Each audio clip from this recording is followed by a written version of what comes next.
कलाम के दौर में दया याचिकाओं से जुड़ी 21 फाइलों में से 20 उनके दफ्तर के दराजों से निकल ही नहीं पाई। बतौर राष्ट्रपति कलाम ने सिर्फ एक दया याचिका पर कार्रवाई की।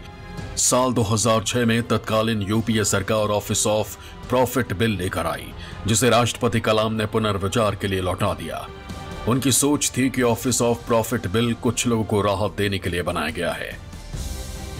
बाद में यूपीए सरकार ने दोबारा उस बिल को संसद से पास कराकर राष्ट्रपति के पास भेजा। संविधान के मुताबिक राष्ट्रपति के पास उस बिल पर दस्तखत करने के अलावा दूसरा विकल्प नहीं था, लेकिन उस विधेयक पर दस्तखत करने से पहले भी उन्होंने सोचने में 17 दिन लगा दिए। ये बतौर राष्ट्रपति एपीजे अब्दुल कलाम के विराट शख्सियत का ही कमाल था कि तत्कालीन सरकारों के साथ विवादों से बिल्कुल दूर रहे, वही फैसला लिया जिसे अपनी समझ और संविधान के हिसाब से ठीक समझा। एपीजे अब्दुल कलाम ने अपनी किताब turning point a journey through challenges में एक जगह लिखा है कि साल 2005 में एक ऐसा समय भी आया जब उन्होंने अपनी अंतरात्मा की आवाज पर राष्ट्रपति पद से इस्तीफा देने का मन बना लिया था। दरअसल अब्दुल कलाम ने ये फैसला बिहार विधानसभा भंग करने के मामले में सुप्रीम कोर्ट के फैसले के बाद लिया था, लेकिन तब के उपराष्ट्रपति भैरव सिंह शेखावत दौरे पर थे। मनमोहन सिंह कलाम साहब को समझाने में कामयाब रहे कि उनका इस्तीफा देना ठीक नहीं रहेगा। बतौर राष्ट्रपति कलाम साहब ने अपनी साफगोई, सादगी और शख्सियत से सत्ता पक्ष और विपक्ष दोनों के दिलों पर राज किया। उसके बाद राष्ट्रपति की कुर्सी पर बैठी प्रतिभा देवी सिंह पाटिल। फिर नंबर आया डॉक्टर प्रणब मुखर्जी का, जो खांटी राजनीतिज्ञ थे। उनके राष्ट्रपति भवन पहुंचने पर पॉलिटिकल पंडित भविष्यवाणी करने लगे कि प्रणब दा के लिए राजनीति से अलग रहना वैसे ही है जैसे कि जल के बिना मछली का। बतौर राष्ट्रपति प्रणब दा ने अपने 5 साल के कार्यकाल में साबित कर दिया कि राष्ट्रपति पद पर आसीन व्यक्ति की पार्टी सिर्फ देश और मजहब संविधान होता है। उसकी पूरी निष्ठा और शक्ति इस बात में लगी रहती है कि सरकार इस तरह का काम करे जिससे आम आदमी को सरकार के होने का सुखद एहसास हो। सरकार शासक नहीं, लोगों के सहयोगी के तौर पर खड़ी दिखे। ऐसे में राष्ट्रपति भवन पहुंचते ही प्रणब मुखर्जी ने राष्ट्रपति के संबोधन के लिए महामहिम शब्द हटाए जाने की बात कही। उन्होंने उस दौर में बढ़ती असहिष्णुता के मामले पर सरकार को आड़े हाथों लिया।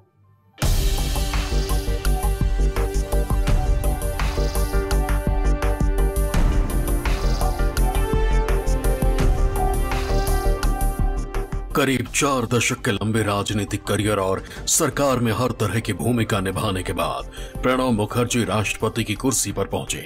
संसदीय लोकतंत्र के हर रंग को समेटना और उसमें आगे बढ़ने का हुनर प्रणब दा अच्छी तरह जानते थे। वो संविधान की पेचीदगियों को भी अच्छी तरह समझते थे। ऐसे में बतौर राष्ट्रपति उन्होंने बातचीत के लिए हमेशा राष्ट्रपति भवन के दरवाजे खोले रखे। ये प्रणब मुखर्जी की शख्सियत ही थी कि देश में असहिष्णुता के बढ़ते मामलों को देखते हुए राष्ट्र के नाम अपने संबोधन में तत्कालीन केंद्र सरकार को आईना दिखाने में देरी नहीं लगाई। हमारे लोकतंत्र ने जो हासिल किया है, हमें उसकी सराहना करनी चाहिए। हमारी उत्कृष्ट विरासत, लोकतंत्र के संस्थाएं सभी नागरिकों के लिए न्याय, समानता, लैंगिक और आर्थिक समता सुनिश्चित करती हैं। जब हिंसा की घृणित घटनाएं इन स्थापित आदर्शों, जो हमारे राष्ट्रीयता के मूल तत्व हैं, पर चोट करती हैं, तो उन पर उसी समय ध्यान देना होगा। प्रणब मुखर्जी समय समय पर सत्ता पक्ष और विपक्ष को अपने खास अंदाज में संसदीय परंपरा के हिसाब से आगे बढ़ने का रास्ता दिखाते रहे। यूपीए हो या एनडीए सरकार, कभी टकराव की नौबत नहीं आने दी, लेकिन विधेयक और अध्यादेशों पर सरकार से सवाल पूछने में जरा भी हिचक नहीं दिखाई। तो नरेंद्र मोदी की अगुवाई वाली एनडीए सरकार भी उन्हें अपने जवाबों से संतुष्ट करती रही। मोदी जी जिस समय प्राइम मिनिस्टर बने तो मोदी जी का भी था, वो प्रणब मुखर्जी तो कांग्रेस से आते थे, लेकिन प्रणब मुखर्जी के पास हर बात को बताने जाते थे और उनसे सुझाव मांगते थे। प्रणब मुखर्जी के लिए ये भी कहा गया कि वो प्रश्न बहुत करते थे। हर जो भी बिल आता था, जो भी उनके पास रिकमेंडेशन आती थी साइन करने के लिए, उसको एब्सोल्यूट सेटिस्फैक्शन जब तक वो नहीं कर लेते थे तब तक उस पर साइन नहीं करते थे। मोदी सरकार की पहली पारी में नीट अध्यादेश का मसला हो या बीमा अध्यादेश का, प्रणब मुखर्जी ने कानून के जानकारों से लेकर सत्ता पक्ष से हर एंगल से मंथन किया। तो शत्रु संपत्ति अध्यादेश पर सरकार से स्पष्टीकरण मांग लिया। उन्होंने अपने खास अंदाज से एहसास करा दिया कि सरकार चाहे किसी भी पार्टी की रहे, राष्ट्रपति कैसे संसदीय लोकतंत्र की गाड़ी को आगे बढ़ाने में अहम किरदार निभा सकता है। तो राष्ट्रपति रामनाथ कोविंद ने भी अपने 5 साल के कार्यकाल में बता दिया कि विवादों से दूर कैसे रहा जाता है। There is action in inaction and inaction in action, यानी कर्म में अकर्म और अकर्म में कर्म। ये रास्ता भी श्रीमद् भगवद गीता में ही दिखाया गया है। आजाद भारत के राष्ट्रपतियों ने अपनी समझ के हिसाब से रास्ता चुना है और अपने तरीके से दुनिया के सबसे बड़े लोकतंत्र पर छाप छोड़ते रहे हैं। बतौर राष्ट्रपति रामनाथ कोविंद विवादों से बिल्कुल दूर रहे। उन्होंने 5 साल के कार्यकाल में 200 से ज्यादा केंद्र सरकार के विधेयकों को मंजूरी दी।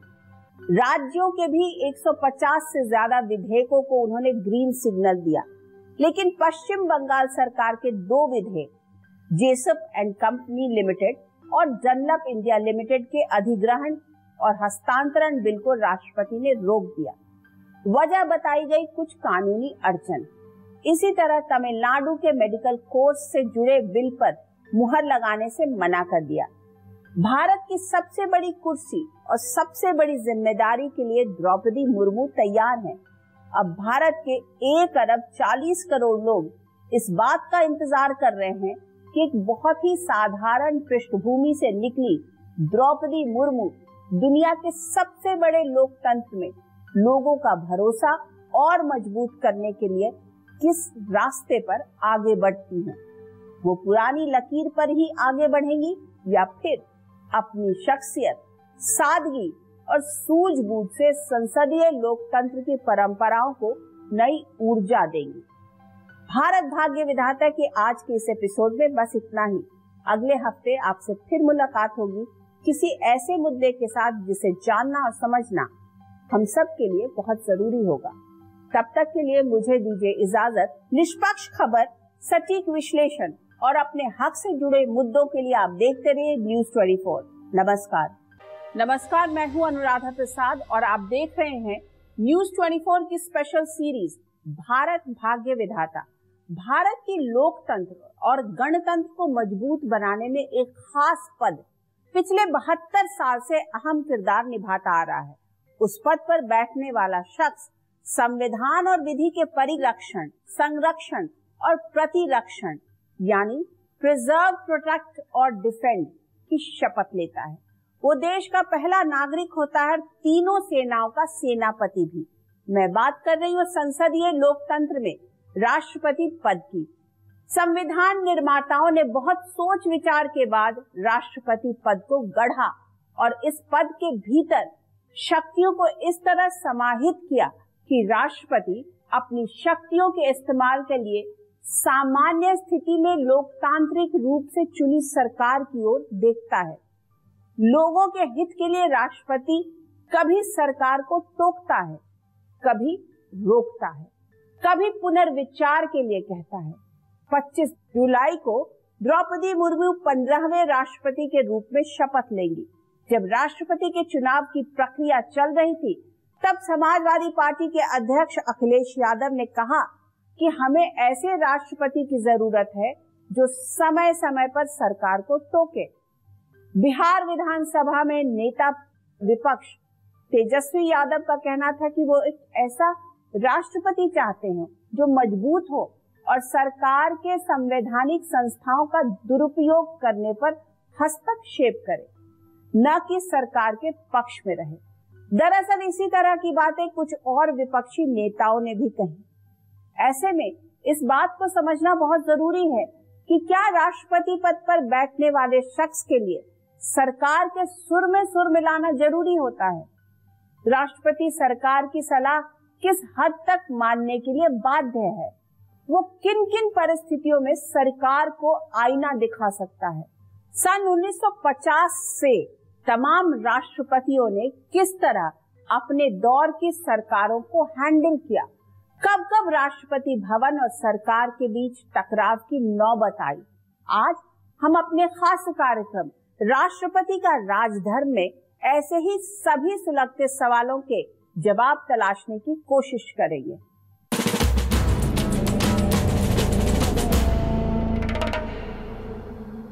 भारत का राष्ट्रपति न तो अमेरिकी राष्ट्रपति की तरह है, न ब्रिटेन की महारानी की तरह, मतलब न सुपर एग्जीक्यूटिव है और न ही मूक दर्शक। भारत के राष्ट्रपति पद पर बैठने वाले पर्सनालिटीज ने कई मौकों पर साबित किया है कि उनकी निष्ठा सिर्फ और सिर्फ भारत के लोगों और संविधान में है। राष्ट्रपति पद पर बैठने वाले शख्सियतों का अतीत चाहे जो भी रहा हो, लेकिन उन्होंने अपने फैसलों से कई बार पूरे देश को चौंकाया है। आजादी के बाद सत्ताधारी कांग्रेस पार्टी के भीतर ही एक मजबूत विपक्ष था। कई मुद्दों और कानूनों को लेकर कांग्रेस के भीतर टकराव अपनों से ही था। इसमें से एक मुद्दा था हिंदू कोड बिल। पंडित नेहरू और डॉक्टर अंबेडकर इस बिल को कानून बनवाने के लिए पूरी ताकत झोंके हुए थे, लेकिन डॉक्टर राजेंद्र प्रसाद जैसे नेता इस बिल का कड़ा विरोध कर रहे थे। समय का चक्र आगे बढ़ा और डॉक्टर राजेंद्र प्रसाद देश के पहले राष्ट्रपति बने। हिंदू कोड बिल के मुद्दे पर राष्ट्रपति राजेंद्र प्रसाद और पंडित नेहरू की सरकार के बीच तल्खी सामने आने लगी। मामला इतना आगे बढ़ा कि एक दूसरे के अधिकार क्षेत्र की बात होने लगी। आजाद भारत में ये राष्ट्रपति और सरकार के बीच पहला टकराव था। सर्वशक्तिमान ईश्वर की कृपा से जिस दायित्व को निभाने का अवसर मुझे प्राप्त हुआ, उसका निर्वहन आप सभी के सहयोग के बिना संभव नहीं था। इसके लिए मैं आप सबका भी आभार व्यक्त करता हूं। अपने कार्यकाल के दौरान मैंने अपनी पूरी क्षमता से अपने कर्तव्यों का निर्वहन करने का प्रयास किया है। आप सबने मेरे प्रति जिस अटूट विश्वास का परिचय दिया, उसके बल पर मैं अपने कर्तव्यों को भली भांति निभा सका।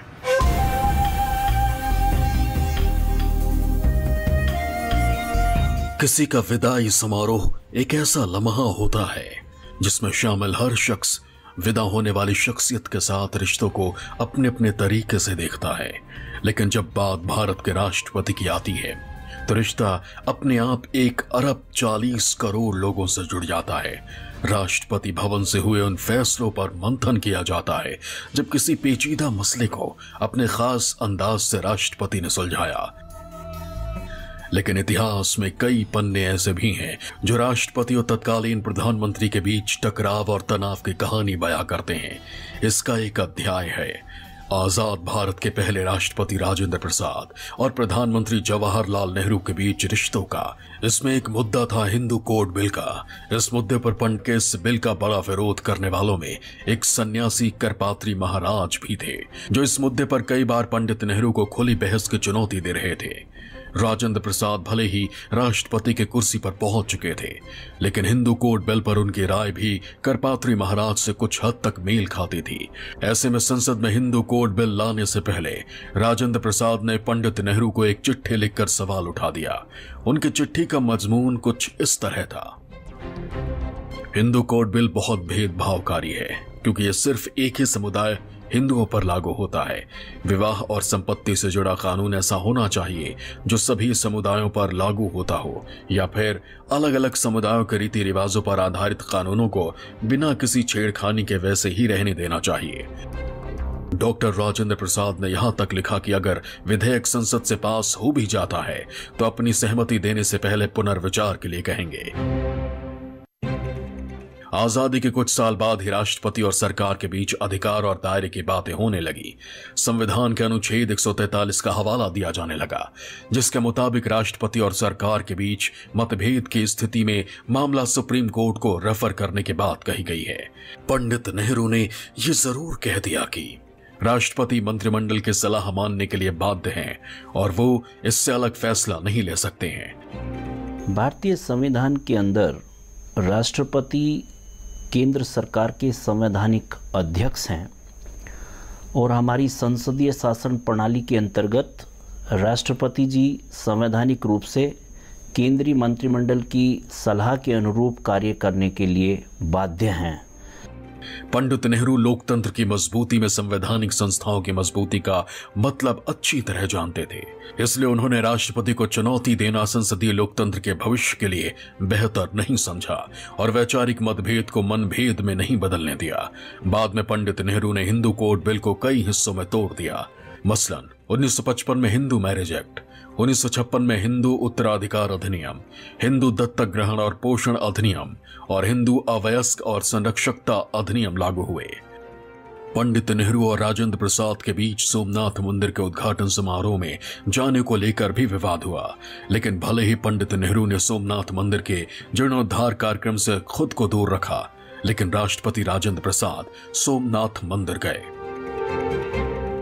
पदों का तर्क कुछ ऐसा होता है कि राष्ट्रपति के तौर पर जिन बातों से डॉक्टर राजेंद्र प्रसाद सहमत थे, उनसे जवाहरलाल नेहरू सहमत नहीं हुए। हिंदू कोड बिल और सोमनाथ के मंदिर दो ऐसे प्रश्न थे कि जिनको लेकर दोनों में मतभेद हो गए, लेकिन वे मतभेद किसी झगड़े में या किसी बहुत ही असम्मानजनक विवाद में परिणत नहीं हुए। शांतिपूर्वक उनको सुलझा लिया गया। दरअसल पंडित नेहरू की सोच थी कि एक धर्मनिरपेक्ष देश के प्रमुख के धार्मिक कार्यक्रम में जाने से लोगों के बीच गलत संदेश जाएगा। वहीं राजेंद्र प्रसाद को सोमनाथ आक्रमणकारियों के सामने राष्ट्रीय विरोध के प्रतीक के रूप में दिखता था। आजाद भारत को गढ़ने के लिए पंडित नेहरू की अपनी सोच थी, तो डॉक्टर राजेंद्र प्रसाद की भारतीय जनमानस को लेकर अपनी समझ, लेकिन दोनों ने वैचारिक मतभेद को कभी मनभेद नहीं बनने दिया। ऐसे में देश के पहले राष्ट्रपति ने कई मौकों पर सरकार से सवाल कर एक ऐसी स्वस्थ परंपरा की शुरुआत कर दी, जिससे लोकतंत्र की मजबूती में राष्ट्रपति की भूमिका और दमदार होती गई। संविधान में राष्ट्रपति को सरकार का औपचारिक मुखिया बनाया गया है, लेकिन देश के दूसरे राष्ट्रपति सर्वपल्ली राधाकृष्णन ने गंभीर मुद्दों पर सरकार की आलोचना करने में जरा भी हिचक नहीं दिखाई। साल 1962 में चीन युद्ध में भारत की हार को लेकर उन्होंने नेहरू सरकार की आलोचना की। उन्होंने महंगाई के मुद्दे पर तत्कालीन सरकार को आईना दिखाने में भी देर नहीं लगाई। संसद भंग करने के मुद्दे पर तत्कालीन राष्ट्रपति वीवी गिरी और प्रधानमंत्री इंदिरा गांधी के बीच भी मतभेद सामने आए। 1980 के दशक में ज्ञानी जैल सिंह और राजीव गांधी के बीच रिश्तों में खिंचाव और तनाव की खबरें लगातार सुर्खियां बनती रहीं। कभी पोस्टल अमेंडमेंट बिल पर, तो कभी विदेश यात्राओं को लेकर, कभी जजों की भर्ती के नियमों को लेकर, तो कभी उनके संबोधन को टेलीविजन पर प्रसारित करने के मुद्दे पर।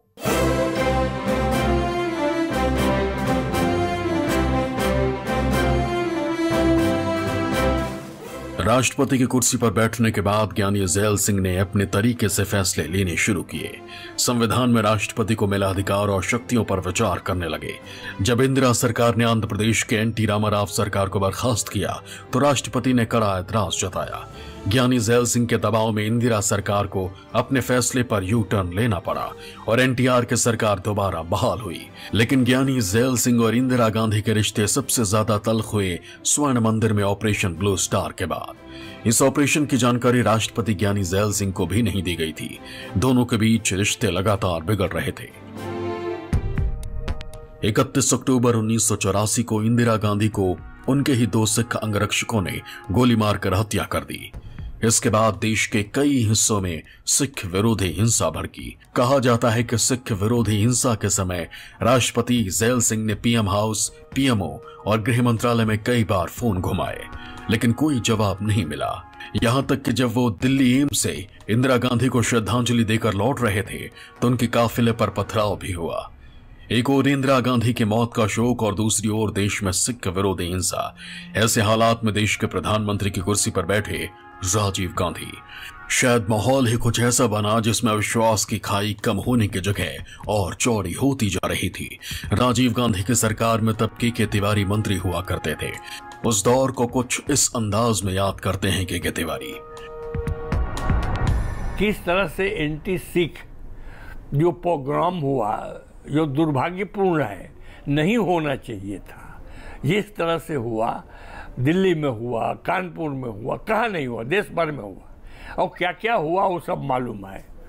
उस विस्तार में हम क्यों जाएं, लेकिन इतना जरूर कहेंगे कि ज्ञानी जी जो थे एज राष्ट्रपति, उन्होंने सिचुएशन को बिगाड़ने में कोई कसर नहीं छोड़ी। राष्ट्रपति भवन और सरकार में तल्खियों के बीच नए नए मुद्दे आकार लेने लगे। आजादी के बाद से चली आ रही परंपराएं टूटने लगी। प्रधानमंत्री की विदेश यात्राओं की जानकारी देने की औपचारिकता खत्म कर दी गई। साल 1985 में हुए राजीव लोंगोवाल समझौते से भी ज़ैल सिंह को बाहर रखा गया। ऐसे में राष्ट्रपति भी सरकार के फैसलों पर सवाल उठाने लगे। साल 1986 में राजीव सरकार Indian post office amendment bill लेकर आई। इस बिल के कानून बनने पर सरकार को किसी भी व्यक्ति की चिट्ठियों को पढ़ने का अधिकार मिल जाता। इस बिल पर टकराव इस हद तक बढ़ा कि राष्ट्रपति ज़ैल सिंह ने पॉकेट वीटो का इस्तेमाल किया, मतलब अनिश्चित काल के लिए रोक दिया। के तिवारी के मुताबिक राष्ट्रपति ज़ैल सिंह राजीव सरकार को बर्खास्त करने की तैयारी कर चुके थे। हमको यहाँ से खबर गई, फोटेदार जी थे, वो सेक्रेटरी हुआ करते थे उस जमाने में, उन्होंने हमको फ़ोन किया कि अब जल्दी आइए, जहाँ भी हो, क्योंकि ज्ञानी ने कह दिया कि हम एक पर्टिकुलर हफ्ते भर के अंदर राजीव गांधी को डिसमिस कर देंगे। तो हम वहाँ से स्टेट गवर्नमेंट के प्लेन से हम आ गए दिल्ली, देखा सब, लेकिन हमने भी तय किया कि अब ये बातें दायरे से बाहर जा रही हैं एंड हमको एक रिस्क लेना चाहिए, और हमने प्रेस कॉन्फ्रेंस बुलाई। ज्ञानी ने कहा राजीव गांधी को कि K Tiwari must be removed from cabinet, he must be removed. Rajiv Gandhi ने कहा कि क्यों, आप तो रोज मम्मी के खिलाफ बोलते हैं, and you talking about her, you are the president of India and you are asking K Tiwari to resign because, क्योंकि उन्होंने कुछ आप पर बोल दिया है। लेकिन ही वॉज डिटर्मिन्ड। तो मैंने राजीव जी को कहा कि मेरा रिजिग्नेशन ये है, ले लीजिए, उसको भेज दीजिए। राष्ट्रपति सरकार को बर्खास्त करने की धमकी दे रहे थे तो राजीव सरकार के मंत्री राष्ट्रपति को महाभियोग लाकर हटाने की। बहुत कड़वाहट और आरोप प्रत्यारोप के बीच ज्ञानी ज़ैल सिंह का कार्यकाल पूरा हुआ। उनकी विदाई के लिए भी एक समारोह का आयोजन हुआ। फेयरवेल होता है ना राष्ट्रपति का, रिटायरिंग प्रेसिडेंट, तो वो सारे एमपीज को बुलाते हैं लंच पे, ग्रुप्स करके स्टेट वाइज। तो हमको भी बुलाया, तो लोगों ने कहा कि आप जाइएगा। हम कहे क्यों नहीं, अब भाई राष्ट्रपति अभी तो हैं तो जब बुला रहे हैं लंच पर तो हम जाएंगे। गए तो बिल्कुल हमको गले मिल लिया और अपने पास बैठाया, कहा कि तू तो पंडित है, वेजिटेरियन है, तो आओ मेरे पास बैठो, के you are a great man. बहुत है, you know, he was a very jovial fellow. तो खैर बातें हुई और हुआ सब कुछ। उनके राष्ट्रपति से जाने के बाद राजीव जी ने हमको दो महीने के बाद फिर गवर्नमेंट मिला दिया। भारत के संसदीय लोकतंत्र की खूबसूरती ये भी है कि पद पर रहते हर शख्स की भूमिका, दायरा और लक्ष्मण रेखा अलग होती है। और पद छोड़ने के बाद मतभेदों पर मनभेद हावी नहीं होता। रिश्ते नए सिरे से आगे बढ़ते हैं और तलखियां पीछे छूटने लगती हैं।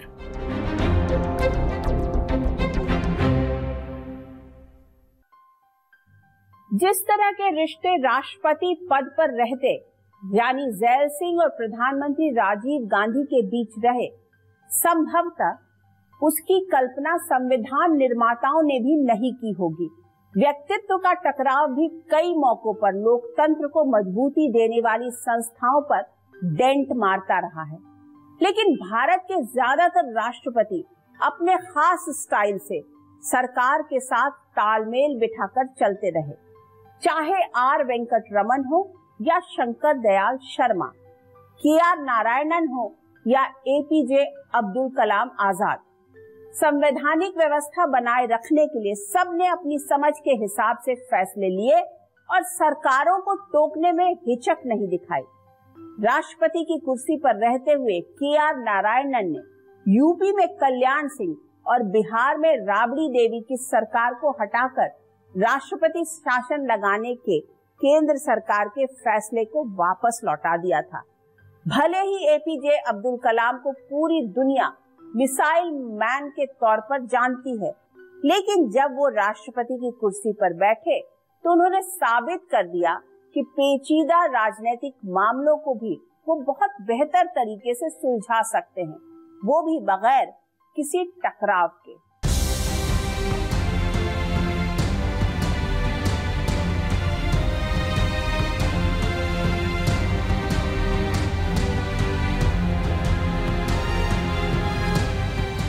एपीजे अब्दुल कलाम का राजनीति से कोई वास्ता नहीं था। वो राजनीति के दांव पेच से बिल्कुल अनजान थे। सीधे साधे पेशे से वैज्ञानिक और एक कर्मयोगी। इसी राह पर आगे बढ़ते हुए कलाम भारत के सबसे बड़ी कुर्सी पर पहुंच गए, जिन पर पूरे देश की जिम्मेदारी थी। वो साल 2005 का था। बिहार विधानसभा चुनाव में किसी भी पार्टी को बहुमत नहीं मिला था। तब सूबे के राज्यपाल की कुर्सी पर थे बूटा सिंह। राज्यपाल की सिफारिश पर तत्कालीन केंद्र सरकार ने बिहार में राष्ट्रपति शासन लगाने की सिफारिश की। उस समय राष्ट्रपति कलाम विदेश में थे। उन्होंने आधी रात को ही बिहार में राष्ट्रपति शासन लगाने की मंजूरी दे दी, लेकिन 5 महीने बाद देश की सबसे बड़ी अदालत ने उस फैसले को गैर संवैधानिक करार दिया। तब इस मामले में उनकी ओर से दिखाई गई तेजी की आलोचना भी होती है। हमारे कई राष्ट्रपतियों ने तो विदेशों में दस्तखत किए हैं मंत्रिमंडल के निर्णयों पर। मामले इतने तात्कालिक थे कि वो नहीं करते तो ठीक नहीं होता। इसलिए मैं समझता हूँ कि भारत के ये दोनों पद काफ़ी अच्छे ढंग से काम कर रहे हैं। अब्दुल